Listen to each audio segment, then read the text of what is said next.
বিসমিল্লাহির রহমানির রহিম। হে সমস্ত জগতবাসী, আজ আমি শামীম আলী চিশতি আপনাদের সামনে যে আলোচনাটি নিয়ে হাজির হলাম, সে আলোচনাটি খুবই গুরুত্বপূর্ণ। যদি আমরা খেয়াল করে শুনতে পারি তাহলে আমরা অনেক কিছু জানব আধ্যাত্মিক ও রুহানি জগতের বিষয়ে। দেখুন, এই পৃথিবীতে বহু তরিকতের মানুষের একটা জিনিস ভিতরে কাজ করে, বা শরীয়তের মানুষেরও কাজ করে।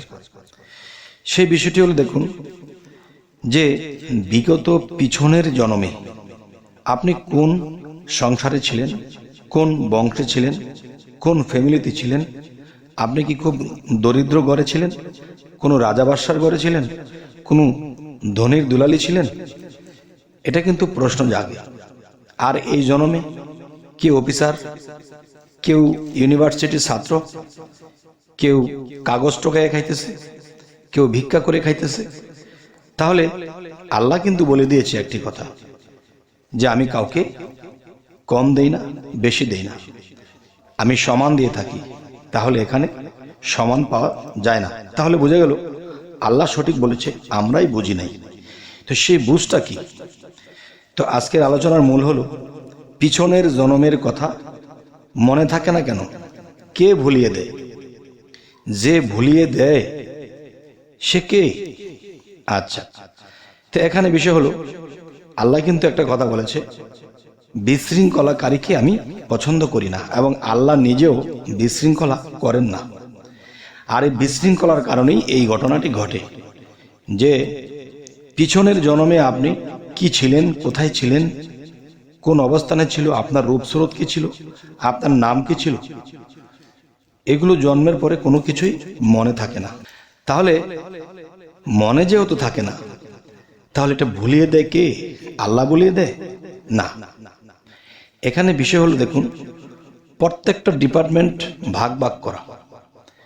যেমন এক জায়গায় দেখা যায় কারেন্টের অফিস, আরেক জায়গায় জায়গায় পানি যে মানুষ বিতরণ করছে, বা পানির পাম্প আছে, সরকারিভাবে এটার বিল নিচ্ছে, এটার ডিপার্টমেন্টই আলাদা, গ্যাসের ডিপার্টমেন্ট আলাদা।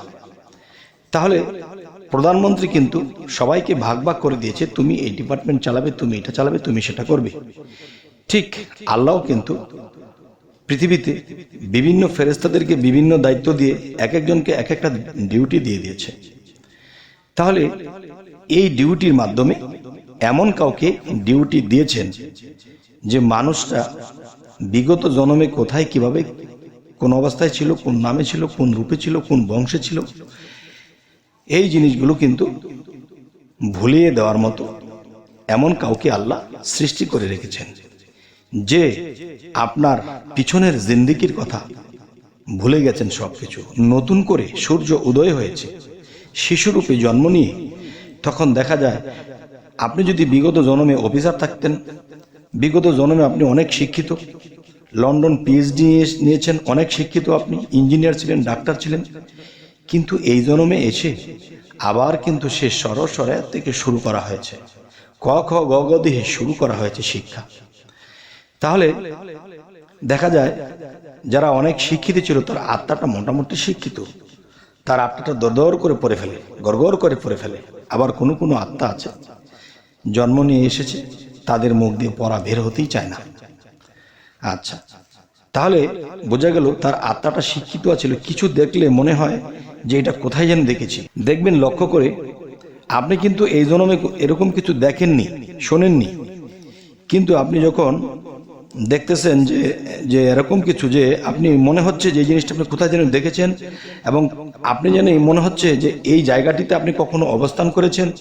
অনেক কিছু চেনা চেনা মনে হয়, আবার ভুলে যান। আবার অনেক কিছু চেনা চেনা মনে হয়, মানে আত্মা তাকে ধাক্কা মারে, এখানে তুই ছিলি, এখানে, বা কিছু একটা এরকম ধাক্কা মারলেও পরে আর যোগে মিলাতে পারে না, তখন সেটাকে বাদ দিয়ে দেয়। তাই আমি বলবো, হে সমস্ত জগতবাসী, এই স্মৃতি ভুলিয়ে দেওয়ার জন্য আল্লাহ এমন কাউকে সৃষ্টি করেছেন। তিনি কি করতেছেন? তিনি দেখা যায় মানুষটির মৃত্যুর পরে যে বডিটা ছিল, সেই বডিটা মাটির সাথে মিশে গেছে। এখন সেই আত্মার কিন্তু মৃত্যু নেই। সেই আত্মাটা যদি ফিরে আবার জন্ম নিয়ে থাকে, তাহলে সেই আত্মার মধ্যে সমস্ত কিছুই লিপিবদ্ধ আছে। কিন্তু আমরা যখন নতুন কোনো দেহের মধ্যে প্রবেশ করেছি, তখন দেখা যায় সেই স্মৃতিগুলো মানে আত্মগতভাবে ভাসছে, কিন্তু মাটির দেহের মধ্যে যে মেমোরি বা মস্তিষ্ক ছিল সেখানে কোনো কিছুই রেকর্ডিং নেই বলেই কিন্তু আমরা নতুন করে শিখতে হয়, নতুন করে লিখতে হয়, নতুন করে জ্ঞান অর্জন করতে হয়। তাহলে একটা জিনিস কি, যে বিগত জন্মে আপনি অনেক শিক্ষিত থাকলেও সেগুলো আপনার আত্মায় লেগে আছে, আর সেগুলো কিন্তু দেখা যায় মাটির দেহের মধ্যে যে মস্তিষ্ক ছিল সেই মস্তিষ্কটাও কিন্তু মাটির তৈরি, এবং মৃত্যুর পরে যখন মাটিতে আপনাকে কবর দেওয়া হয়েছিল তখন কিন্তু সেই মাটির সাথে সেই মাটির মস্তিষ্ক বা সেই মেমোরি তা মিশে গেছে। তাই নতুন বডি, নতুন করে মস্তিষ্ক, সেই নতুন মস্তিষ্কে যখন এগুলো আস্তে আস্তে রেকর্ডিং হচ্ছে, জীবনে দেখছেন, শুনছেন, খাচ্ছেন, চলছেন, ফিরছেন, আবার নতুন করে রেকর্ডিং হচ্ছে, নতুন করে আবার শিক্ষা নেওয়া হচ্ছে। আচ্ছা, এর মধ্যে যে আত্মাটি, সেই আত্মাটি শিক্ষিত। তাহলে আত্মা শিক্ষিত হলে আত্মার মেমোরির মধ্যে তো সবকিছুই আছে, তাহলে আমাদের মনে পড়ে না কেন? আচ্ছা, এখন দেখেন, মানুষ কিন্তু একটা কথা বলে থাকে, তরিকতের জগতে, সাধক জগতে যারা আছে তারা কিন্তু একটা কথা বলে থাকে, দেখেন, মানুষ যখন জন্ম নিল নতুন করে, তখন আত্মায় যদি সবকিছু লিপিবদ্ধ থাকে তাহলে আত্মা তো মনে আছে, তাহলে আমার কেন এগুলো মনে পড়ে না? আচ্ছা, তাহলে সেই আত্মাটা আপনার মধ্যে, আপনার ভাবে আছে। আপনি মূর্খ, সেও মূর্খ। আপনি চেতনোক্ত, সেও চেতনোক্ত। আপনি শিক্ষিত, সেও শিক্ষিত। কিন্তু আপনি যে বিগত পিছনের জন্মে এত শিক্ষিত ছিলেন সেটি মনে নেই। সেটি মনে রাখার যে বিষয়টা, সেই মস্তিষ্কের বা আত্মার মধ্যে যে মস্তিষ্ক আছে, সেই বায়ুতে বাসন যে মস্তিষ্কটা আছে, সেটাকে আড়াল করে রাখা হয়েছে। তাই একটি কথা বলা হয়, সাধনার দ্বারা, আল্লাহর আমল বা কর্মের দ্বারা মানুষ যখন আত্মসাধনা করে তখন তার মধ্য থেকে আত্মজাগ্রত হয়। সেই আত্মা যখন জাগ্রত হয় তখন তার অনেক কিছুই মনে পড়তে থাকে, এবং আত্মদর্শন যাদের হয়ে যায় তবুও কিন্তু তারা এটা জানতে পারে না। যার আত্মদর্শন হওয়ার পরে সেই আত্মার সাথে সম্পর্ক হয়, কথা হয়, তখন সেই আত্মা তাকে পটপট করে বলে দেয় যে তুমি এমুক জন্মে এমুক জায়গায় ছিলে, তুমি এই এমুক জন্মে তুমি এই অবস্থানে ছিলে, তুমি অফিসার ছিলে, তুমি ওলি ছিলে, তুমি এরকম ছিলে। তখন সেই আত্মা তাকে বলে দেয়। তখন সেই আত্মার কথা যদি আপনি প্রকাশ করে কাউকে বলেন তাহলে মানুষ আপনাকে পাগল বলবে। আচ্ছা, যদিও আপনি সত্য বলে থাকেন, এটা মানুষ আপনাকে পাগল বলবে। কেননা এটি শাস্ত্র গ্রন্থের মধ্যে এভাবে পাবেন না। যে এখানে একটা বিষয় আছে, আত্মার সাথে কে মিশে আছে? আল্লাহ মিশে আছে। আর আত্মা কোথায় মিশে আছে? দেহের সাথে মিশে আছে। তাহলে কিন্তু আল্লাহ কয়েকটা ধাপ ভিতরে। তো এখন বিষয় হলো, আত্মদর্শন হলেই হবে না। যদি কারো আত্মার সাধনা করে এবং সেই আত্মার সাথে সম্পর্ক বা বন্ধুত্বের মতো হয়ে যায়, তখন সেই আত্মা আপনার সামনে উদয় হবে। আর সেই সাধন বলে যখন উদয় হবে তখন আপনি তাকে জিজ্ঞাসা করেন বা মনে মনে ভাবেন, সেই আত্মা আপনাকে জবাব দিতে থাকবে। তখন সেই পিছনের জন্মের কথা হোক বা আপনার আড়ালের কোনো জিনিস হোক, বা দুনিয়াতে বেঁচে থাকতে আপনার অগোচরে অনেক কিছু ঘটেছে, আপনি তা জানেন না। আর সেই জিনিসগুলো যার আত্মদর্শন হওয়ার পরে তার সাথে সম্পর্ক করে ফেলে, যখন স্মরণ করে তাকে পায়, তাকে দেখতে পায়, তখন সেই আত্মা আপনার জ্ঞানের যোগান দেয়। সেই আত্মা আপনাকে উচ্চস্তরের রাস্তা দেখায়। তখন যখন আপনি সেই আত্মদর্শনের সাথে সাথে যখন নাকি আপনি উপর দিকে উঠতে থাকবেন, তখন কিন্তু আপনার মুখ বন্ধ হয়ে যাবে। মুখ বন্ধ হয়ে যাবে কেমন? আপনি যদি বলেন যে হ্যাঁ, আমার আত্মা আমাকে বলেছে যে এই বিষয়, আমি বিগত জন্মে এই ছিলাম, আমি এমুক ফ্যামিলিতে এমুক বংশে ছিলাম, আমি আবার এই বাংলাদেশে এমুক মায়ের ঘরে আমি জন্ম নিয়ে বর্তমানে আছি। আচ্ছা, তাহলে কিন্তু সে কখনোই মানবে না। আরেকটু আগে কিন্তু আমি বিশৃঙ্খলার কথা বলেছিলাম যে আল্লাহ বিশৃঙ্খলাকারীকে পছন্দ করেন না। দেখেন, আল্লাহ এই জিনিসটি লুকিয়েছে কেন? লুকিয়েছে এই কারণেই, বিশৃঙ্খলা হবে। যেমন আপনি এই জন্মে কর্মফলে আপনি জন্ম নিয়েছেন খুব গরিব অসহায় জায়গায়, যেখানে আপনি ঠিকমতো খেতেও পান না, আপনার ঘরের চালের পানি পড়ে, আপনার খেতাবালি ভিজে যায়, ঘুমিয়েও শান্তি পান না, অনেক কষ্টে জীবন কাটে। আর যখন আপনি কোনো সাধকের বা কোনো সাধুর বা কোনো আল্লাহর অলির সাথে সঙ্গ নিয়ে যখন আপনি সাধনা করেছেন, তখন সেই সাধনার মাধ্যমে আত্মদর্শনের মাধ্যমে আত্মার সাথে যখন সম্পর্ক হয়ে গেছে, তখন সেই আত্মা আপনাকে পটি পটি করে সমস্ত কিছু যখন বলে, তখন আপনি জানতে পারেন।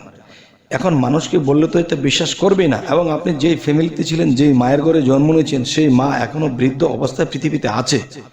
এখন আপনি যখন সেই ফ্যামিলিতে যান, সেই ফ্যামিলি ছিল জমিদার, অনেক ধনী লোক, কিন্তু আপনি এই জন্মে খুব কষ্টে আছেন। তখন আপনি যখন সেখানে গিয়ে বলেন, দেখেন গো মা, আমি বিগত জন্মে আপনার সন্তান ছিলাম, সে মা কিন্তু আপনাকে চিনবে না, সে মা কিন্তু আপনাকে স্বীকৃতি দেবে না যে তুমি আমার সন্তান ছিলে। তখন আরো বিশৃঙ্খলা হবে, আর এই বিশৃঙ্খলাকারীকে আল্লাহ পছন্দ করে না। তাই সাধক বা সাধু বা আল্লাহর ওলি যারা, তারা চুপ থাকে। কেন চুপ থাকে? তারা অনেক কিছু দেখতে পায়, অনেক কিছু বুঝতে পায়, কিন্তু কাউকে বলতে পারে না। আর বললে মানবে না, আর না মানলে বিশৃঙ্খলা হবে। আর এখানেই আল্লাহ বলেছে, আমি বিশৃঙ্খলাকারীকে পছন্দ করি না। তবে হে সমস্ত জগতবাসী, আমি আপনাদেরকে আজকের আলোচনায় কি বোঝাতে চাইলাম? অবশ্যই আমাদের ভালো কাজ, ভালো কর্ম, ভালো সাধনা আমাদের করতে হবে, এবং কামেল মুর্শিদ অবশ্যই ধরতে হবে। অবশ্যই আমাদের সেই কামেল মুর্শিদ ধরতে হবে, এবং সেই মুর্শিদ ধরিয়া যখন সাধনার দেশে আমরা ডুব দেব, দুনিয়াকে যখন ভুলে যাব, তখনই কিন্তু কোনো দিন আপনার সাথে আত্মার দর্শন হবে, এবং তার সাথে আপনার সম্পর্ক হবে এবং কথা হবে। তখনই আপনি আপনার মধ্যে এলমে লাদনি জারি হবে, যা আপনি গায়েবের এলেম পেতে শুরু করবেন। আর এলেম পেয়ে যখন মানুষকে কিছু বলতে থাকবেন, এটা দেখেছি, এটা পেয়েছি, তখনই আল্লাহ বেজার হবে, তখন আপনার এলমে লাদনি বন্ধ হয়ে যাবে। তাই আজকের যে কথাটি আপনাদের কেমন লাগলো, কি বোঝাতে চাইলাম, অবশ্যই আপনারা জেনে নেবেন। যার ভালো লাগে তো অবশ্যই আমাদের চ্যানেলটি সাবস্ক্রাইব করে নেবেন। যদি ফেসবুক হয় অবশ্যই ফলো করে নেবেন, যাতে করে পরবর্তীতে ভিডিও দিলে আপনাদের কাছে পৌঁছে যায়। তো সকলে ভালো থাকবেন। আল্লাহ হাফিজ।